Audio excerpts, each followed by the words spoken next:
I was active, healthy, normal 30-year-old, and just one day just felt a lump in my breast. Her story starts similar to most people who get unexpected news on an idle Monday. And that's when they said, I think we need to biopsy this. Not a week had passed before Lindsay Fryer got a phone call. You have a very aggressive form of cancer, and the only way to treat it is with chemo.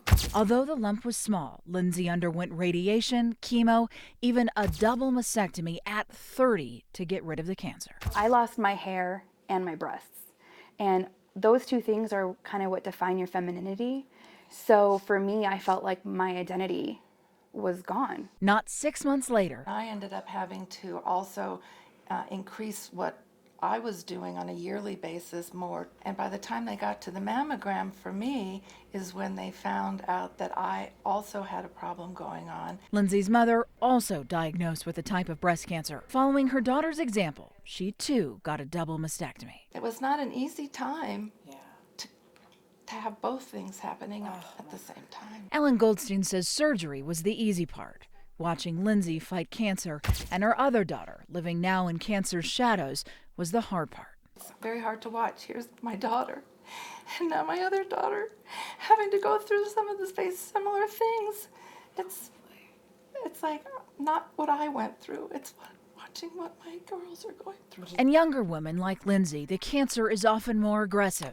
Lindsay says this is one of the reasons she takes issue with the new American Cancer Society or ACS guidelines that give a hard recommendation to screen later. The fact that they're moving it up, it's frightening because it's the younger women that need to be more in tune and more aware. Got it. Dr. Laura Barkey was Lindsay's radiologist. She's the medical director at the Envision Sally Job, a center specializing in breast imaging. Dr. Barkey says breast cancer is one of the few diseases where patients have an option to choose prevention. It's such a shame that people aren't taking advantage of that screening tool. As you hold steady. She says one of the reasons the ACS announced less strict guidelines is because of the potential for mammograms to create false positives. They're saying that that is a potential harm to the patient because they had to come in for additional imaging.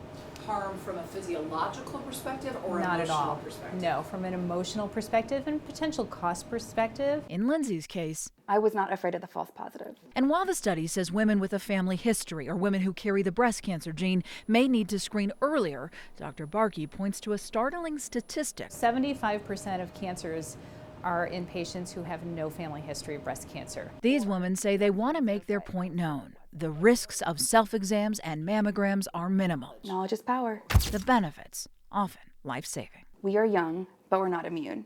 And it can happen, and I'm proof that it can happen. And so own your health, own your body, and be your best advocate.